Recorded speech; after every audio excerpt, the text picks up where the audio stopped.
Prague, Czech Republic, 2010.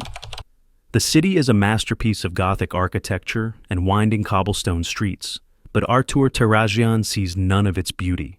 To him, the world is not composed of art or history. It is composed of systems.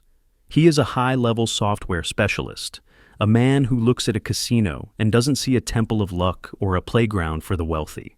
To Artur, a casino is simply a flawed machine, a massive billion-dollar relic of the 20th century trying to survive in a digital age it doesn't understand.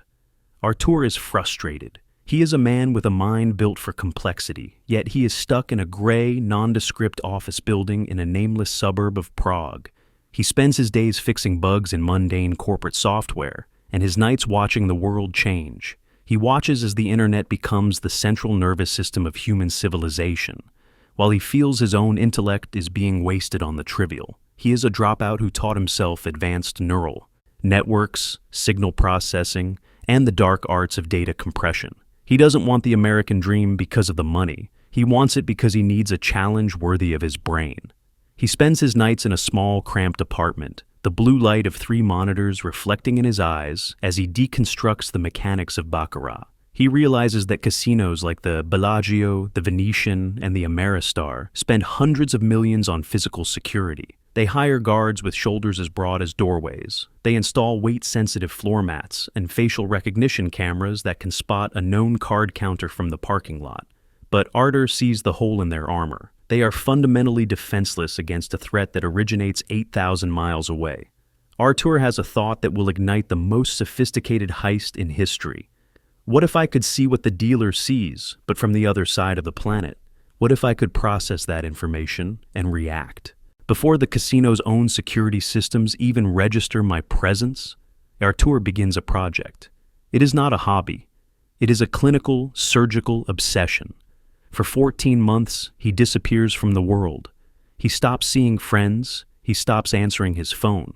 He spends $400,000 of his life savings, money intended for a house or a stable future. He isn't buying luxury. He is scouring the deep web for medical-grade endoscopes, the kind used by elite surgeons to navigate the human vascular system. He is looking for optics so small they are nearly invisible to the naked eye. He begins to recruit. He doesn't go to the underworld of Prague's Russian mafia. He goes to the universities. He scouts the brightest young minds in technical physics and computer science, men who see code as poetry and matrices as the truth. He offers them freelance work that pays 10 times their annual salary in a single month. They don't ask questions because they too are bored. They are the builders of the Oracle. The Oracle is not just a piece of software. It is a proprietary neural network, a monster of an AI trained on over 10 million high-definition images of playing cards.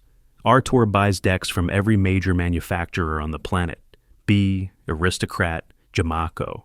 He films them under every possible condition: flickering neon lights, low-wattage bulbs, shadows cast by champagne glasses, and the erratic movements of a dealer's hands.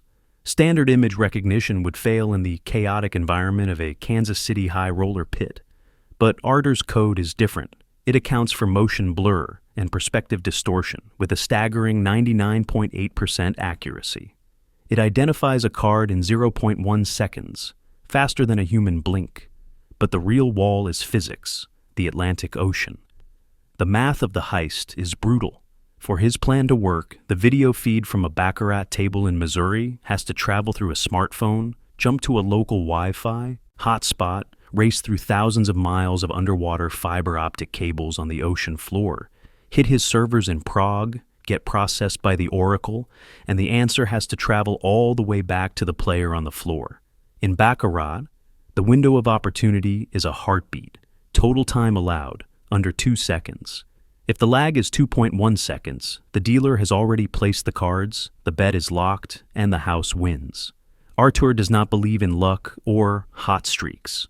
He believes in infrastructure. He invests in dedicated, ultra-low latency servers, the same hardware used by high-frequency Wall Street traders who scalp millions from the market in microseconds. He optimizes every single data packet, stripping away the metadata until the signal is a lean, mean burst of pure information. He is hacking the very fabric of global communication to ensure that his ghost in the casino is always one step ahead of reality. Finally, he recruits the buttons. He doesn't look for career criminals. He looks for failed actors and people with nerves of steel. He builds a mock casino in a basement in Prague, complete with green felt tables and recorded casino noise. He trains them to maintain a resting heart rate while betting hundreds of thousands of dollars. He teaches them the tactile language, how to receive a vibration in their pocket and translate it into a bet without moving a single facial muscle. He tells them the philosophy of Project Colosseum. The casino thinks they are playing against a man. They think you are a lucky tourist, but you are not a man. You are a biological antenna. You don't think, you don't feel. You just react to the pulse I send you from across the world. Artur is no longer a gray office engineer. He is the shadow king of an empire that exists only in the space between data packets. He is ready. Project Colosseum is live, and the house is about to find out that the rules of the game have changed forever. Artur Tarajian knew that. His neural network, the Oracle, was a masterpiece. But in the world of high-stakes gambling, a genius brain is useless without the right nerves and the right tools.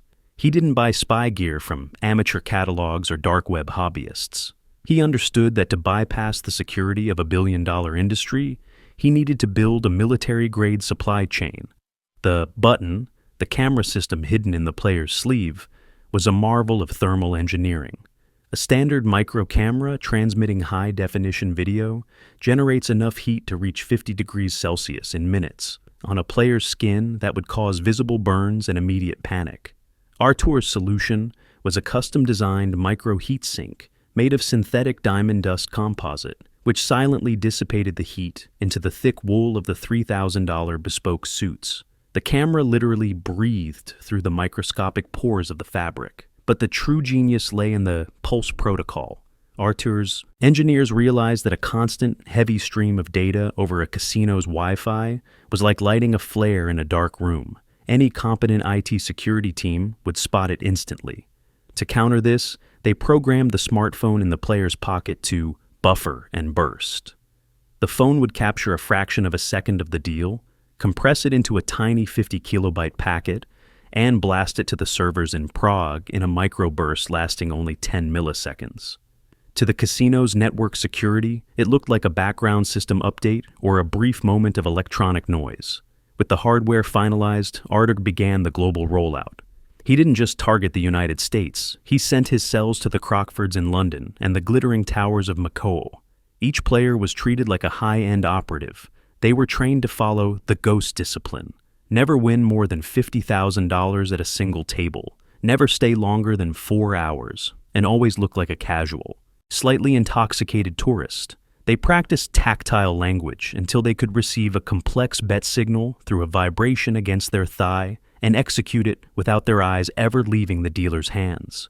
In Macau, the team faced their biggest challenge: optical noise.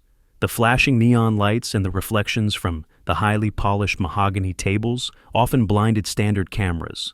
Artur's team developed polarized subtraction, a software technique that took 2 frames of every card, inverted the light values, and subtracted the glare, leaving a crystal clear image of the card rank. By the time they reached London, the Oracle had also perfected deck memory. Because cards are reused in Baccarat, the AI tracked physical imperfections, a microscopic scuff on a king of spades or a slight ink fading on an ace, allowing it to recognize cards by their scars on the back.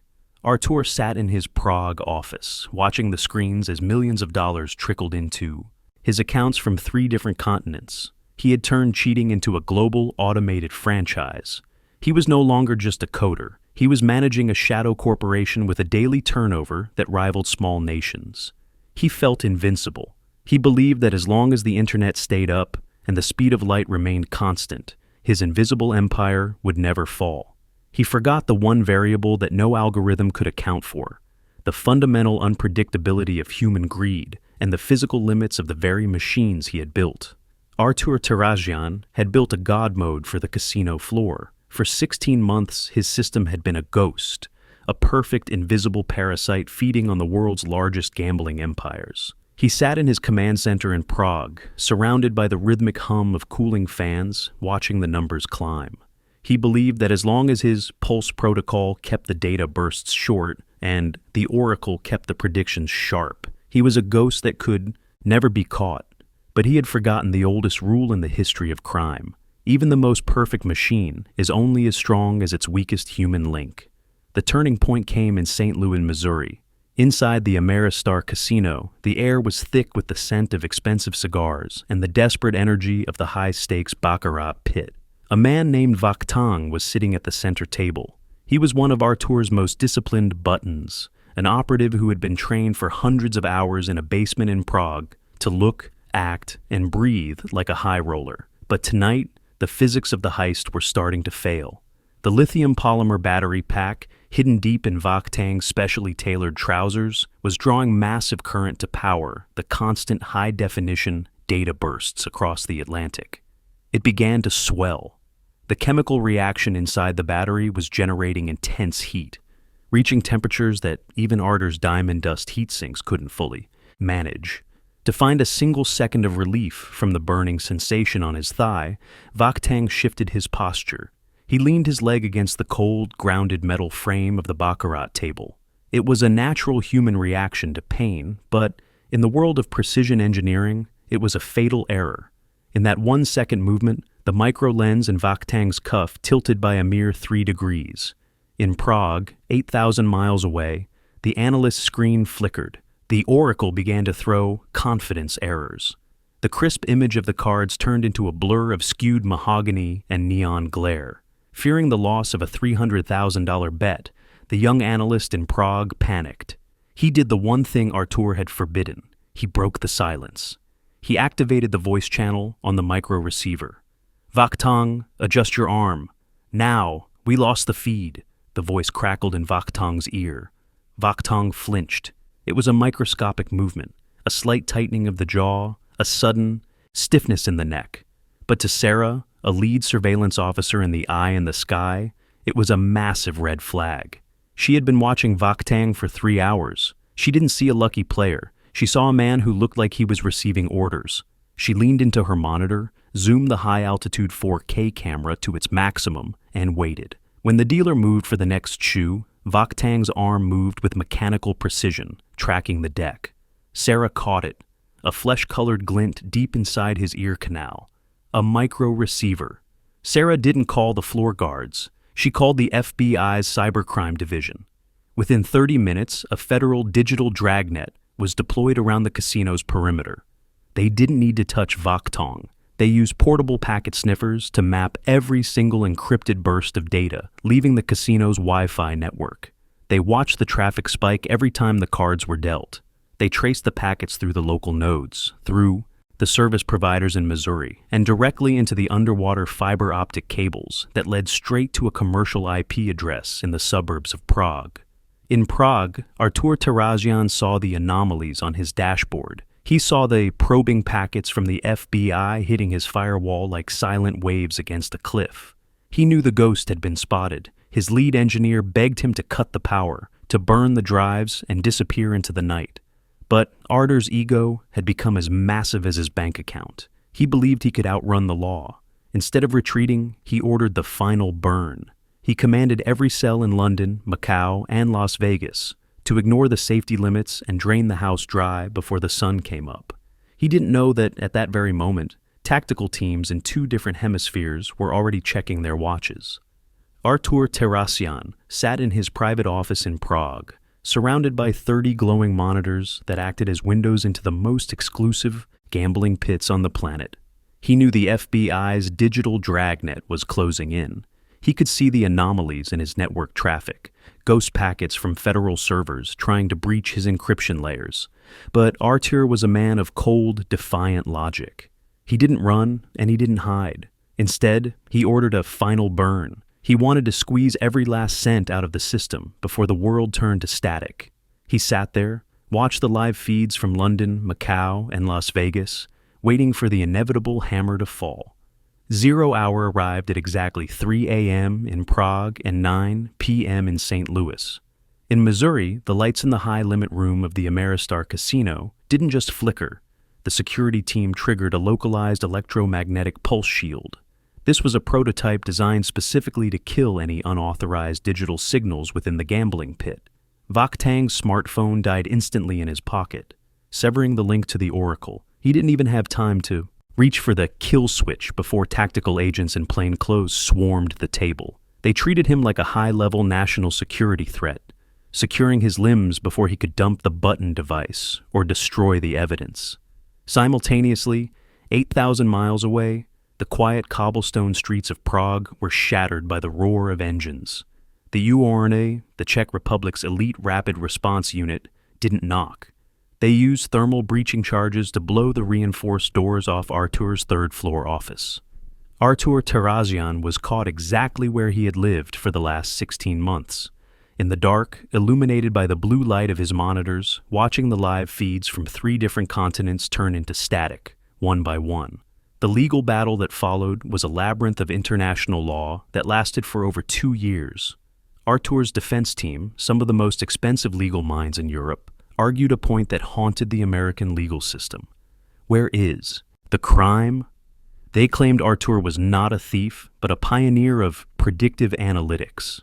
They argued that if a casino is careless enough to let a player see the cards, the player has every right to use technology to interpret that data. Is it a crime to be smart? His lawyer asked the federal judge. Is it a crime to have a faster internet connection than the dealer? The prosecution struggled for months until they performed a forensic deep dive into the Oracle source code. Hidden deep within the assembly language, they found the smoking gun. It was a small, elegant subroutine designed to actively scan the casino's internal Wi-Fi routers to find the fastest route for data packets. This was the turning point. By probing the casino's private network, Artur's software had technically hacked a protected computer system. This wasn't just gambling fraud anymore.